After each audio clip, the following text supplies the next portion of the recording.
Salame! Elaela zay tsika tsy nisy vlog teto fa andao hiaraka kely aminay mivady ianareo androany. Ny tena moa zany amin'ilay efa antitra dia tsy dia mahay tsara ny tena anarany ity fa ity ilay ataon'ny tanora amin'izao fotoana hoe une journée avec nous. Somary lavalava kely ny journée anay mivady androany satria betsaka no zavatra andeha ho ataonay. Vao maraina tamin'ny ena sasany zay dia niala tao an-trano fa andeha hanao livraison ana sakay aty Ambohijanaka. Ho an'ny izy mbola tsy mahafantatra moa dia mivarotra sakay atao hoe sakay matsiro kely izay ka raha liana amin'izany ianareo dia afaka mandefa MP amiko Somatsara.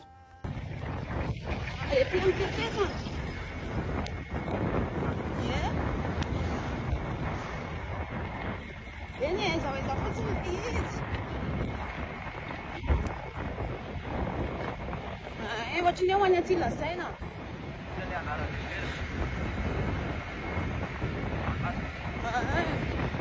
Livraison teo amin'ny 1:30 teo moa zany no nienjehanay androany satria izahay koa mbola maika hamonjy fetin'olona rehefa avy eo.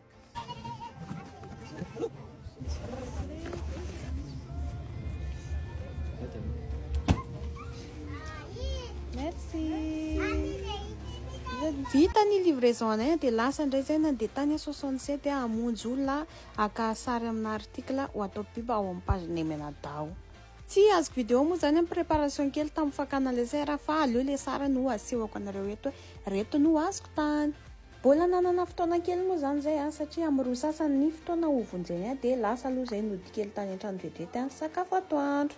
Dia rehefa avy ny sakafo atoandro zay dia lasa nandeha nanasa moto kely vetivety teny amin'ny bypass teny.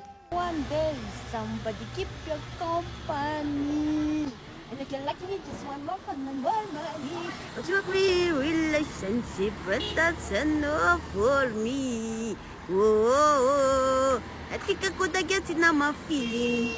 Could get me for sakadam. Down. Vidia itan run. Vidia itan run. Dia zay aloha zany ny tapany maraina fa hiditra amin'ny tapany faharoa isika dia hamonjy inauguration ana hotelan'olona tsara be izay.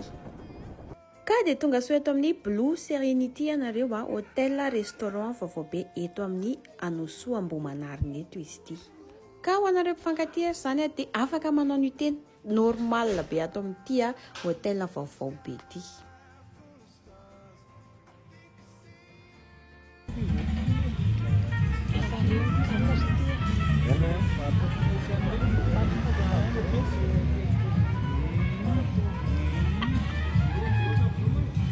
Rehefa nitsiririitra sakafo izay mivady satria nana dia natomboka tamin'ny kabary aloha ny fotoana.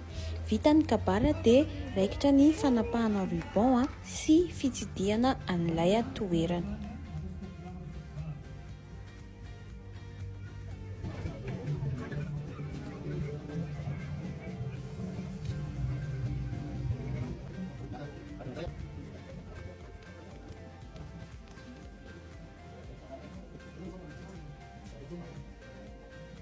Dia ohatran'izao ny ao anatin'ilay chambre tena mahazaka mafy tsara ilay fandriana satria vy be io. Aza matahotra mihitsy ianareo roa. Rehefa vita izay rehetra dia niditra tamin'ilay fotoana ny tsaingoka sy goka arahana ranom-boankazo fotokantsika maromaro.